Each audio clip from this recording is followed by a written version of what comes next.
Hello, hello. It's been a minute.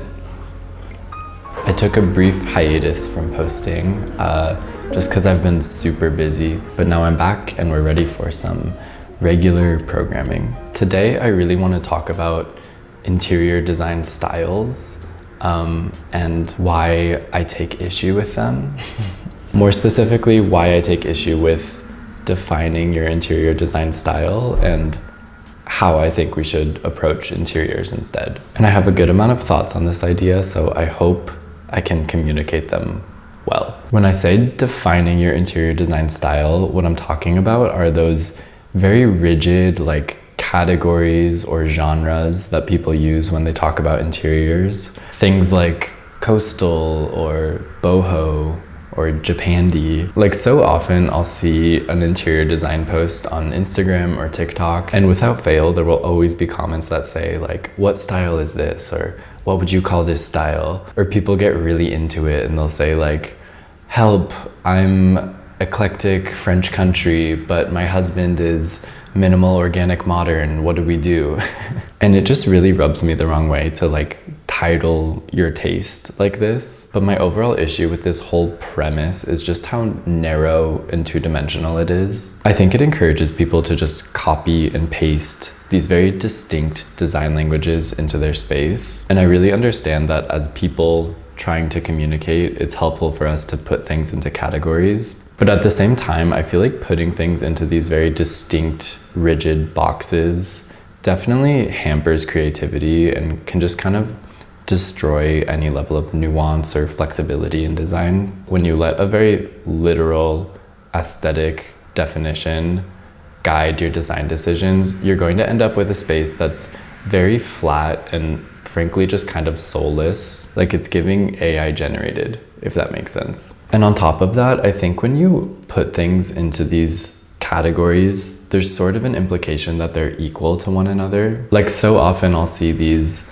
lists of interior design styles or online quizzes to discover your interior design style, as if they're these metaphorical ice cream flavors of interior design styles, and all you have to do is pick your favorite, maybe combine two flavors together, and that's it, that's your style, and you're good. When you look at the different categories in these lists, it's honestly pretty strange because it just doesn't make sense to compare these styles to one another and imply that they're equal. I don't think copying and pasting any of these design styles is the right way to approach your interior, but I take issue with these different design style categories for different reasons. So I kind of want to dive into that in more detail. So I've taken the liberty of Googling interior design styles and I've taken these styles and I've grouped them together in order to better explain why they bother me.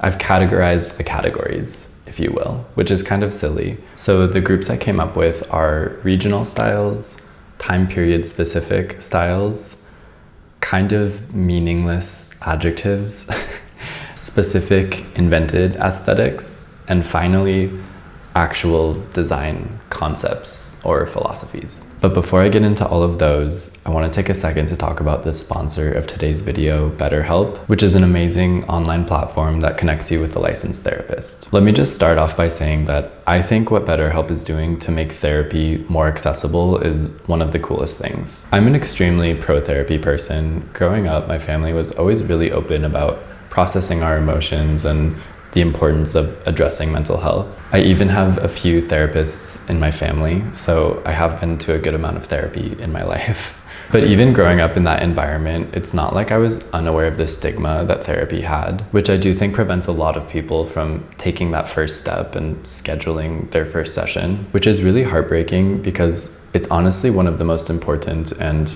beneficial ways to care for your mental health. I've personally primarily been to therapy in order to work through anxiety and to build up my self-esteem and self-confidence. And having a professional who's trained to just listen to you and give you unbiased, helpful advice, it really allows you to dive deep, unpack your experiences, and ultimately better understand yourself. I've seriously learned so much about myself through therapy. It's helped me understand how and why I've developed to be who I am. I feel like once you really break that down, it's so much easier to see yourself more clearly and really just be kinder and more patient with yourself. That's why I think everybody can benefit from therapy. Like actually everybody. It's not just for people with severe trauma or more obvious mental health struggles. And the really cool thing about BetterHelp is that you can do it all from your phone or computer via phone call, video call, or messaging, whatever's most comfortable for you. All you have to do to get started with BetterHelp is go to their site and answer a few questions. And BetterHelp is offering my viewers a special 10% discount off your first month of therapy. So make sure you use my link, betterhelp.com/noahdaniel, or select Noah Daniel at sign up and start getting the support you deserve.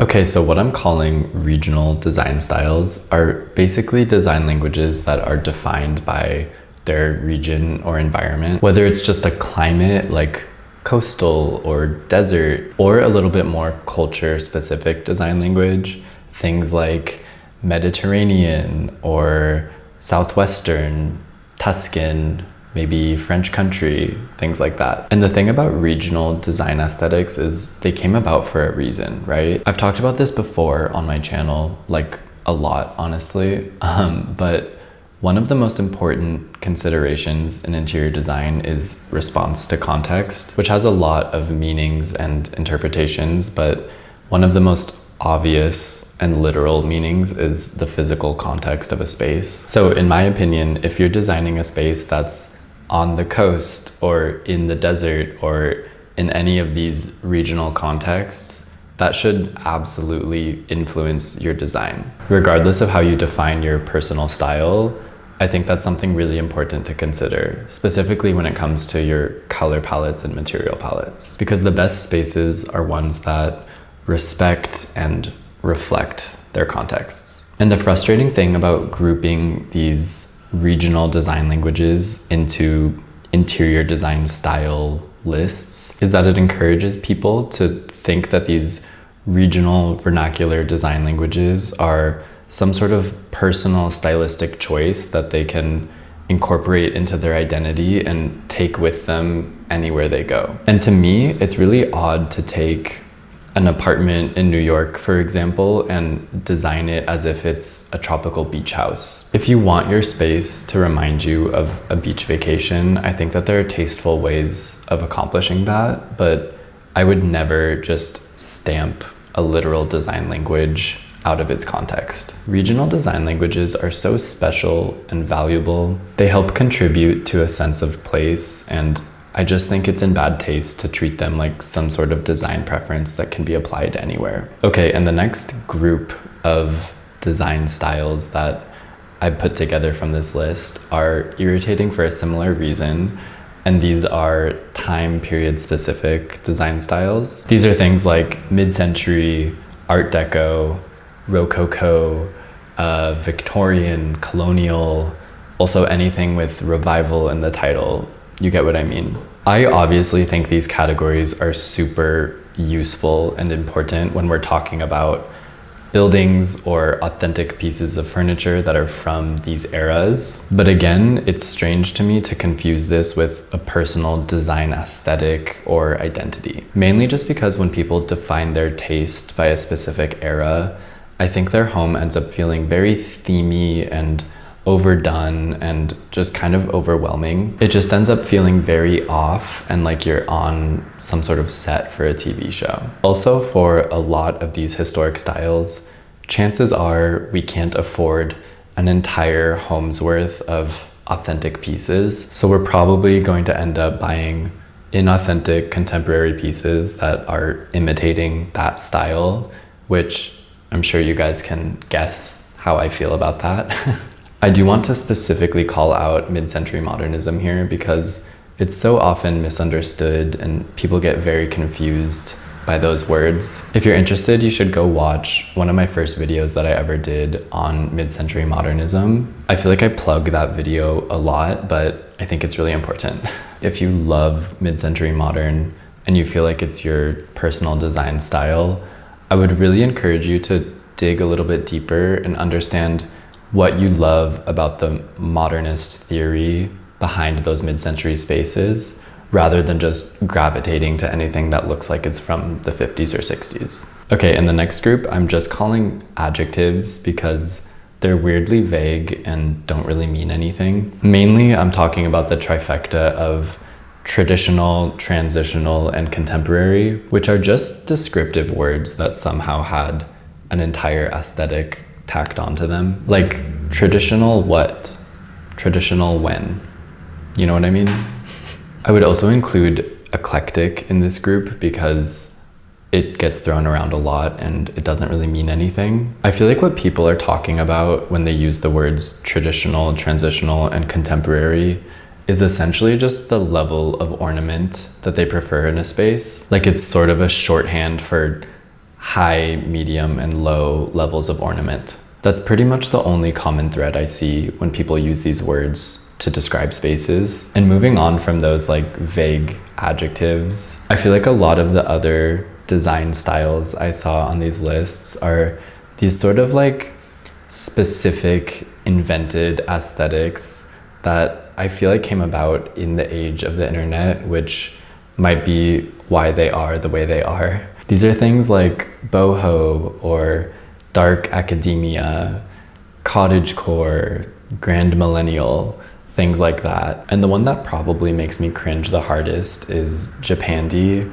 which is this kind of offensively shallow idea of combining Japanese and Scandinavian design. I think similar to what's happened to mid-century modernism, without understanding the values and principles behind these design traditions, Japandi really just ends up bastardizing both Japanese and Scandinavian design. But beyond that, I feel like a lot of these like specific aesthetics that have been given these kind of silly names were born out of like millennial internet culture. And for that reason, a lot of the products and spaces that would self-identify under these names just feel very, very cheaply designed to me. A lot of them are very caught up in trends, and I just feel like identifying with these design styles is really pigeonholing yourself into a very strict and specific aesthetic that will basically never look nice, in my opinion.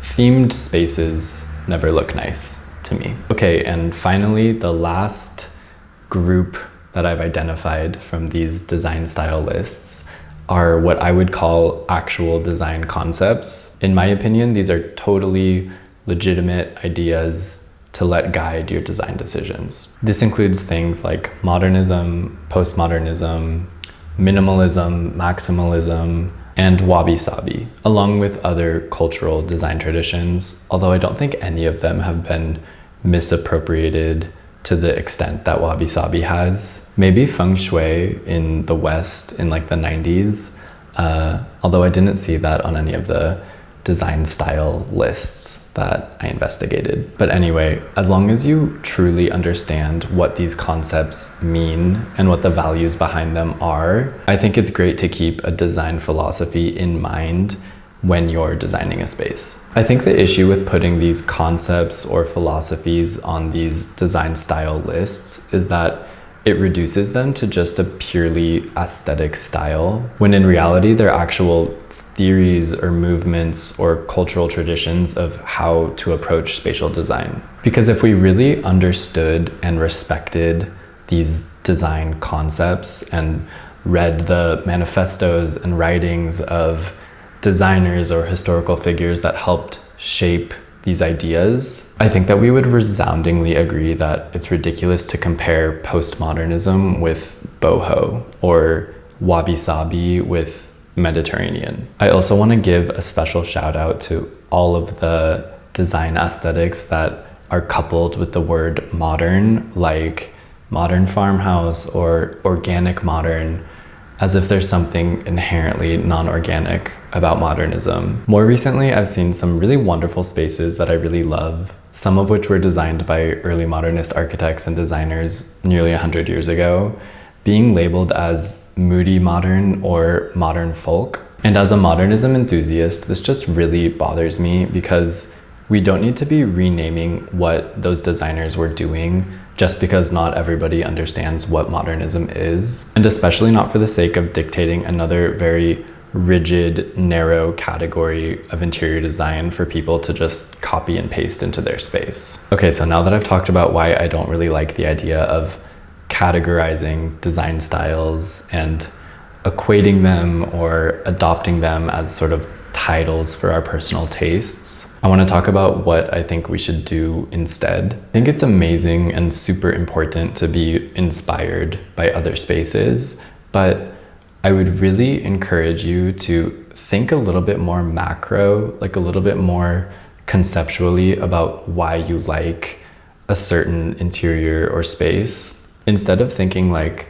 I really love boho spaces, maybe unpack it a little bit. Consider things like light, scale, color, contrast, level of ornament. How are the pieces in the space interacting? Maybe you love the raw organic materials or the layering of different textures. When you really dive in and break down a space, you'll understand that there are like endless qualities in interior design that you can sort of unpack and better understand what you actually love in design. I think a really good way to train yourself to do this is to think with descriptive words rather than titles. So for example, instead of saying that you're looking for a Scandinavian sofa, let's say that you're looking for a sofa that's large and deep and streamlined and cozy and tactile and neutral and all of these different qualities that actually describe what you're looking for in that piece. Because it's never really as shallow as just an aesthetic, right? And when you really understand why you love a space, you're able to take those elements as building blocks and be creative with your own design. Because the ultimate goal is to have a space that's really unique to you and thoughtfully curated and just feels like above and beyond and not some sort of cookie cutter design style. And at the end of the day, I don't think I'm alone in disliking spaces that feel very themey. So if you happen to notice that your space, maybe even unintentionally, is going down the path of aligning with one of these like narrow design styles, I would really recommend taking at least one piece in your space and swapping it out with something that feels like an entirely different design language. Because so much of good interior design comes down to thoughtful layering and curation. And beyond layering more obvious things like value, scale, texture, things like that, I also think it's very important to layer different levels of ornament, which usually means bringing in different pieces that would probably fit into different design styles. Going back to the ice cream flavor metaphor, which I really like as a metaphor for this, I think it's helpful to approach interiors more like a one-of-a-kind, unique culinary recipe. Like, we're not just gonna pick one ice cream flavor and call it a day. We're going to experiment and create a really interesting layered recipe. Does that make sense? You get what I mean? Like, we're being creative. So yeah, that's all I have for you this week. If you take one lesson away from this video, I hope it will be that we shouldn't define our personal style and subscribe to any sort of theme when it comes to interior design. We know better than to call ourselves like Art Deco maximalist or something like that. And yeah, I hope you found this interesting. Again, I'm sorry that I didn't post for a couple weeks. It's been a really busy summer. I've been traveling. I was visiting my family in the US. My friend got married in Croatia. We went to another friend's summer house in Sweden. It's been like go, go, go. And all of that was in the month that we moved into this new apartment. So I'm back now. I'm gonna be posting regular weekly videos, so look out for them. And yeah, I'll see you next week. Bye.